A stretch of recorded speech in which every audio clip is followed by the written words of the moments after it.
This graph is intended to set some context for the size of the dairy industry in each of the 8 countries. The US industry is roughly 4 times the size of the New Zealand industry, so the US production on this graph is just their export volumes. It can be a little sobering seeing how much additional milk a country like the US can add to international trade. This graph highlights the trend in milk production growth for each of the 8 countries, where 2003 milk supply for all is set at 1. All countries have been growing milk production except Australia, although some countries like Argentina and Uruguay have seen growth stall at times. I believe it's fair to say that all of these countries are experiencing similar challenges in regard to general environmental, societal, processing, marketing, and consumer trends. Farmers in all these countries complain about the unfair practices of supermarkets and big business, how their dairy processes are not efficient enough, and how weather events and potential changes to climate are impacting them. The UK's growth in milk production is comparatively poor, with an annual year-on-year growth over the last 18 years of just 0.6%, with all of the growth effectively coming since 2014.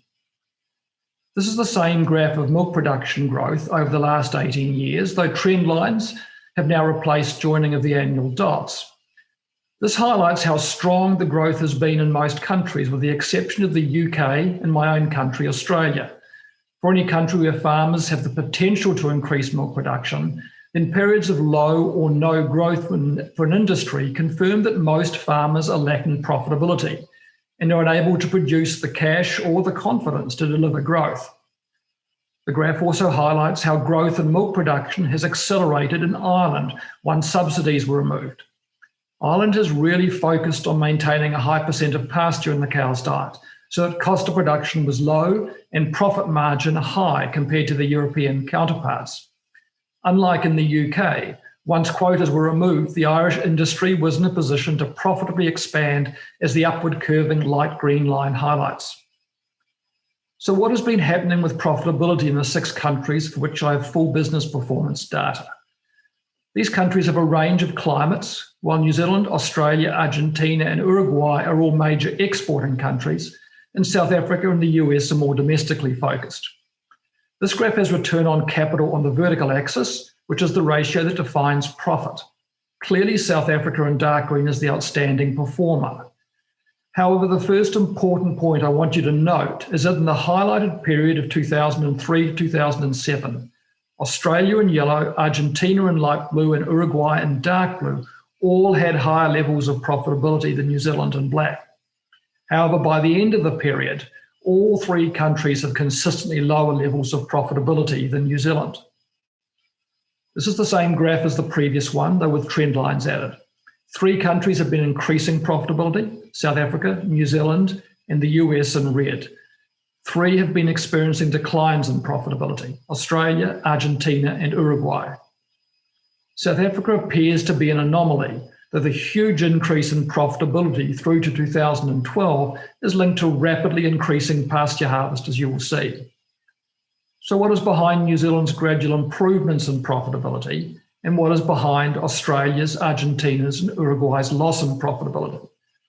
Milk price is often the primary focus of farmers' concerns.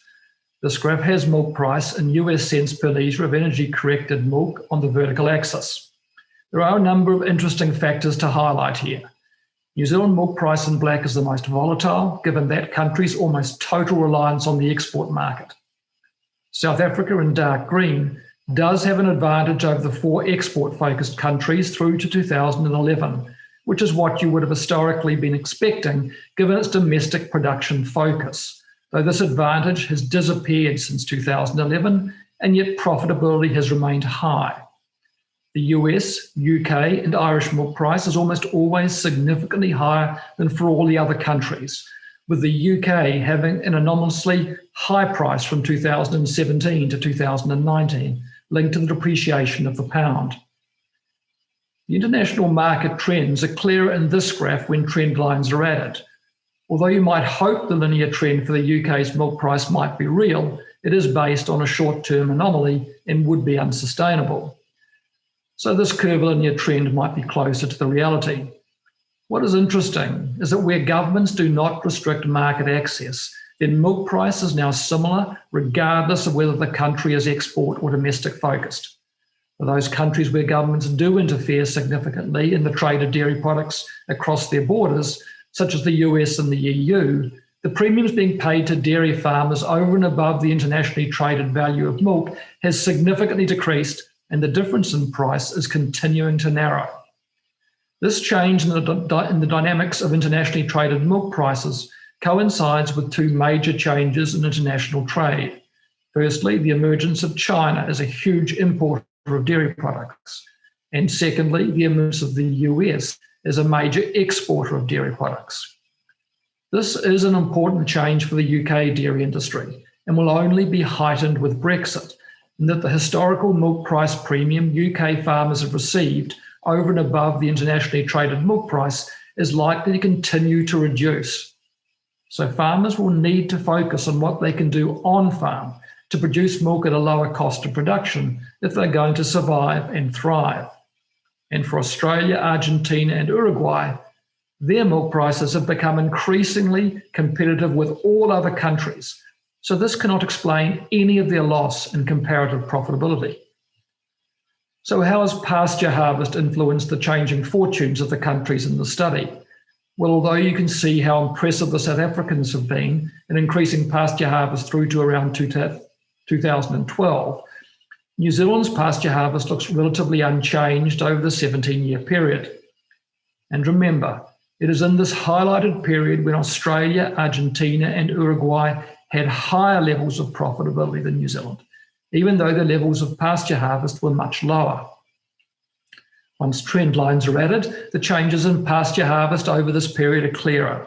New Zealand in black has not improved its position compared to any of the other countries over this period, and yet it has gradually improved its level of profitability.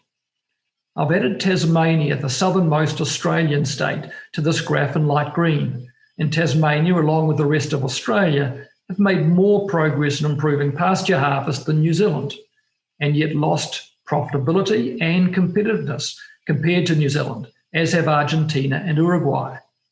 So if the level of pasture harvest doesn't explain any of the loss in profitability, what does? This graph plots changes in pasture as a percent of the total diet. This is defined as the percent of energy provided from pasture that is harvested on the effective dairy area as a percentage of the total annual energy requirements of the cows. New Zealand stands out with its very high percent of pasture in the diet. Once trend lines are included, it is evident that New Zealand has changed its production system little over the 17-year period, with pasture continuing to comprise over 75% of the diet. I've also added Tasmania in light green to this graph. When the table of the 17-year change in percent pasture in the diet is added, it is further evident how little New Zealand has changed. All four of the other countries have large decreases in pasture as a percent of the diet, with Australia and Argentina having the largest decreases. And it is Argentina and Australia where the steepest increases in cost of production and loss of profitability have occurred. These changes have coincided with significant increases in the amount of concentrate fed per cow and the continuing breeding of large US-type cows. Tasmania is the Australian state with easily the smallest decrease in pasture as a percent of the diet, and it is the one state with the highest level of profitability and the only one that has had consistent growth in milk production. So now let's look at the trends for cost of production, arguably the most important single measure outside return on capital for dairy businesses to monitor. Why? Because maintaining a low cost of production that is competitive with other export-focused countries is essential, especially as the world has become more interconnected. Equally, for domestic-focused dairy industries that are exposed to imported dairy products, it is essential that they can compete with these products on price. The table outlines how cost of production is calculated, with livestock revenue and any other non-milk revenue being deducted from total operating expenses. You can see in this graph that Australia, Argentina, and Uruguay all had similar or lower cost of production than New Zealand in the early period, with all three countries moving to having a much higher cost of production than New Zealand in the later period. The United States, in red, has a substantially higher cost of production throughout the entire period, which might make some of you wonder why so many farmers in pasture-based countries have been adopting US-type production systems. Once trend lines are added, it is clear how each country has been progressing. To further highlight these comparisons, I've added the table with year-on-year increases in cost of production for the 6 countries. New Zealand, South Africa, and the US are the top performers, with all 3 of the other countries having much higher increases in cost of production. This graph has operating profit margin on the vertical axis. Although there was a lot of volatility in this ratio, New Zealand has progressively moved to being in the strongest position, with South Africa arguably in the next strongest position in recent years. All 4 of the other countries, including the US, have lower operating profit margins, with Australia dropping to the bottom of the pack as time progresses, and both Argentina and Uruguay progressively losing ground against most of the other countries. This is the same operating profit margin graph with trend lines. This again highlights how New Zealand, South Africa, and the US have been maintaining or increasing profit margin, while the other 3 countries have been declining. It's important to note the low profit margin for the US, with this being a characteristic of all feedlot production systems. These systems are based on high volumes of milk being produced per cow, often 9,000 to 11,000 litres per cow, with this milk being produced at a comparatively low profit margin. This can still result in high levels of profitability when commodity prices run in the dairy farmer's favour, and can equally result in periods of large losses when commodity prices are unfavourable.